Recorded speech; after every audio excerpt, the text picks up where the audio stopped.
윈스턴이 다시 수상이 된 후에 아무런 문제를 일으키지 않은 것은 체커스였다. 라몬트 양이 은퇴한 후에는 1946년까지 윈스턴의 비서를 지낸 힐 여사가 관리하고 있는 체커스는 하나의 피난처인 동시에 공식적인 접대를 위해서 더할 나위 없이 알맞은 곳이었다. 그러나 윈스턴은 차트웰을 버린다는 생각을 참을 수 없었다. 하이드 파크 게이트에 있는 집은 새를 놓았다. 물론 차트웰은 문을 닫고 두 채의 관저에서 생활한다면 문제는 훨씬 간단해졌을 것이다. 그러나 수상직의 마지막 몇 년 동안 윈스턴과 클레멘타인은 체크스보다는 차트웰에서 더 많은 주말을 보냈으며 부활절은 항상 차트웰에서 보냈다. 그럼에도 불구하고 체크스는 많은 사람들을 접대하는 데에는 이상적인 장소였다. 그리고 우리 가족의 관점에서 볼 때에도 체크스는 우리들 모두가 크리스마스를 4번 보낸 곳으로 기억될 것이다. 윈스턴이 수상으로 있었던 이 마지막 몇 년 동안 클레멘타인에게 가해진 중요한 중압감 중의 하나는 클레멘타인이 자신의 건강에 대해서 끊임없이 걱정을 했다는 것이다. 1952년 2월 말에는 윈스턴이 잠시 동안 실어증에 걸려 일시적으로 언어의 혼란을 일으켰었다. 이러한 일은 윈스턴에게 커다란 걱정을 가져다 주었다. 물론 이러한 일은 수상에게 요구되는 일을 수행할 수 있는 능력의 문제를 윈스턴 자신뿐만 아니라 그 일을 알게 된 극히 제한된 수의 사람들에게 제기해 주었다. 그러나 윈스턴은 공적인 일에 있어서 놀랄 정도로 최선을 다해 임무를 수행하고 있었다. 그러나 이것은 윈스턴이 비축하고 있는 정력을 많이 사용함으로써 이룩되는 것이었다. 그리고 때로 윈스턴은 문제의 세부 사항에 잘 대처할 수 없을 때가 있었다. 중요하지 않지만 불안스러운 이 일이 발생한 후 2, 3주일 동안 이 사실을 알았던 사람들은 윈스턴이 수상직을 포기하지 않고 윈스턴의 부담을 덜어주는 방법에 대해 생각해 보았다. 그러나 윈스턴은 건강이 나아지자 자신이 생겼다. 그래서 윈스턴의 건강 문제와 윈스턴의 부담을 덜어주는 문제에 대해서는 더 이상 거론되지 않았다. 사건의 현실성에 대해서 클레멘타인은 항상 조용히 그리고 현명하게 대처했다.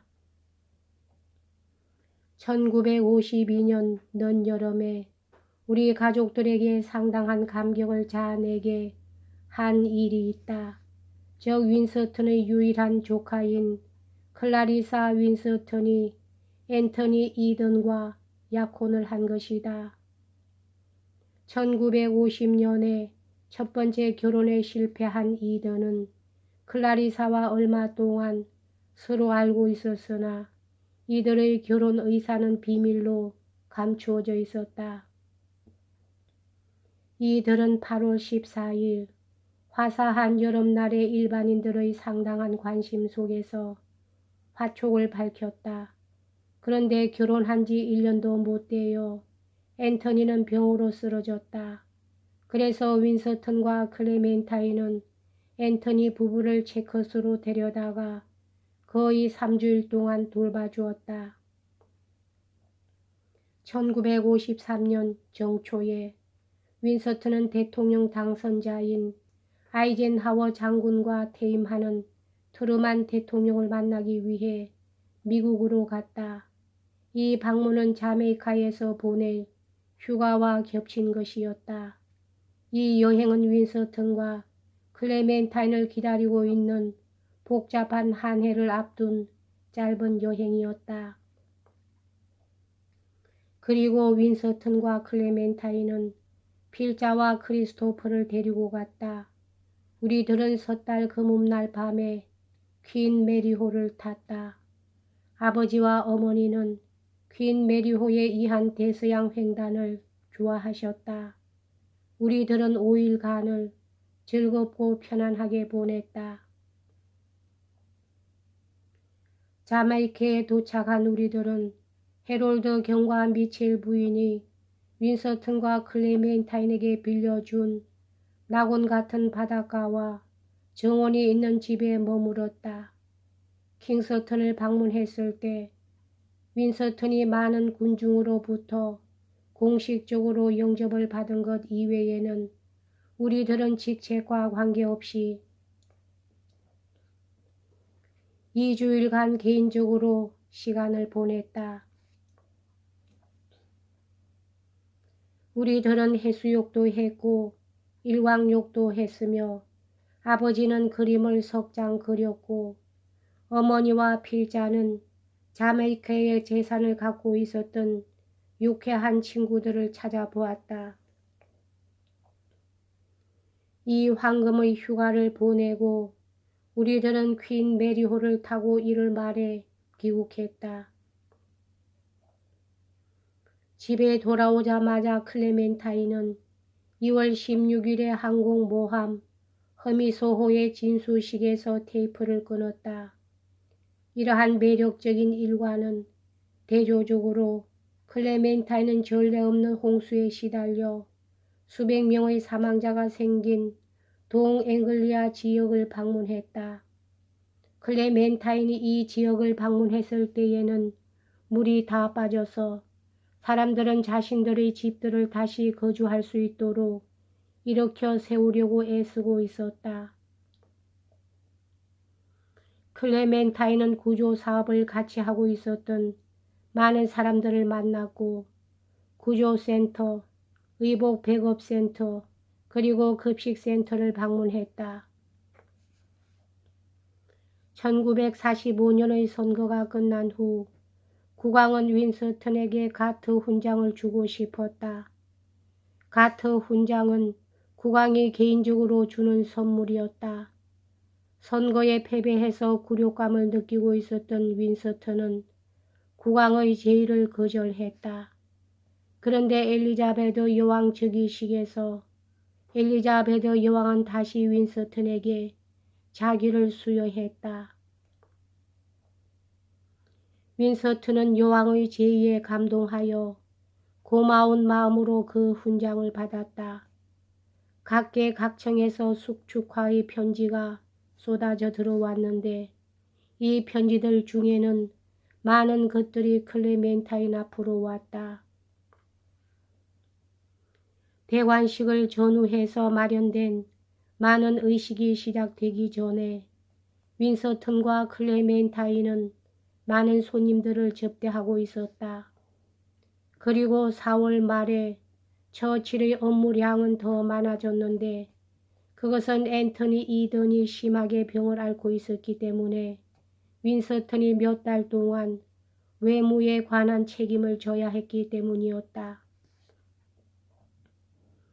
외무부 장관은 여왕을 위해서 그리고 대관식에 참석하는 모든 국가 원수들을 위해서 6월 5일에 만찬회를 열기로 되어 있었다. 그러나 이던이 없었기 때문에 윈서튼과 클레멘타인이 이 만찬회를 주관했던 것이다. 대관식은 춥고 습기 찬 날씨에도 불구하고 6월 2일에 장대하게 거행되었다. 그런데 과다한 업무에 대한 책임에서 오는 중압감이 그 결과를 나타냈다. 그것은 6월 23일에 수상관저에서 이탈리아 수상과 그의 부인을 위해 열렸던 대만찬회가 끝날 무렵에 발생했다. 이 만찬회에는 필자와 크리스토퍼를 포함해서 38명이 저녁 식사를 하고 있었다. 윈서튼은 수상의 건강을 재창하면서 유달리 유쾌하고 재치 있는 연설을 했다. 그러나 손님들이 식당에서 물러가고 있을 때 크리스토퍼는 장인이 서 있는데 어려움을 느끼고 있는 것을 주목했다. 그래서 크리스토퍼는 윈서턴을 의자에서 일으켜서 클레멘타인과 함께 그를 응접실로 모셔갔다. 필자는 바쁘게 손님들을 접대하고 있었기 때문에 아버지가 공경에 처하게 되었다는 것을 조금 후에 알게 되었다.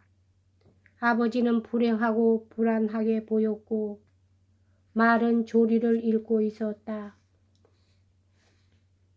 크리스토퍼는 시뇨르 드 가스페리에게 윈서턴이 몹시 과로한 상태에 있다고 전해주었다.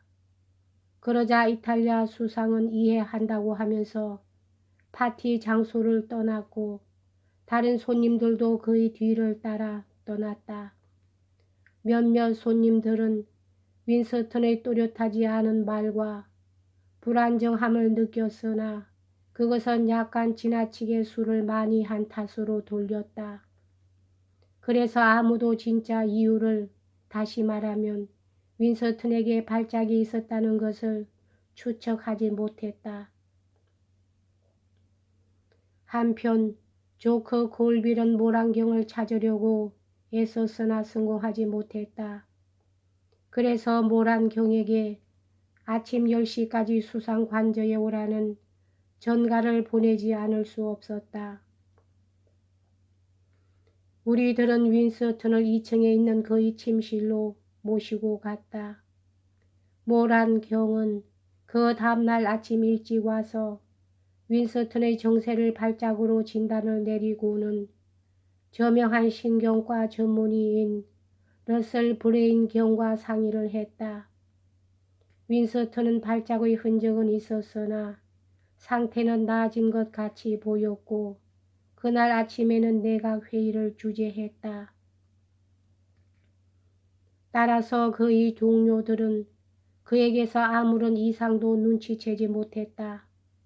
다행히도 이날 점심때에는 필자의 어머니와 크리스토퍼와 필자 외에 다른 손님들은 없었다. 이때 윈서턴은 아주 피로한 상태에 있었으며 또다시 의자에서 간신히 일어났다. 클레멘타인은 침착했으나 많은 걱정을 했다. 윈서턴은 이날 오후 하원에서 질문에 답변을 할 생각이었으나 클레멘타인과 크리스토퍼는 그만두라고 설득했다. 어머니와 필자는 윈블던에 가려고 했으나 취소해버렸다. 그리고 우리들 모두는 사태의 추이를 조심스럽게 기다렸다. 한편 아버지에 관한 증세는 비밀에 붙여졌다. 이에 대한 중요한 이유 중의 하나는 버뮤다에서 아이젠하워 대통령, 프랑스 수상, 그리고 영국 수상들이 회담을 갖는다는 것이 6월 중순경에 이미 발표되었기 때문이었다. 따라서 윈서턴은 6월 30일에 벤가드 호를 타고 버뮤다로 도로 떠날 예정으로 있었다. 여기까지 하겠습니다.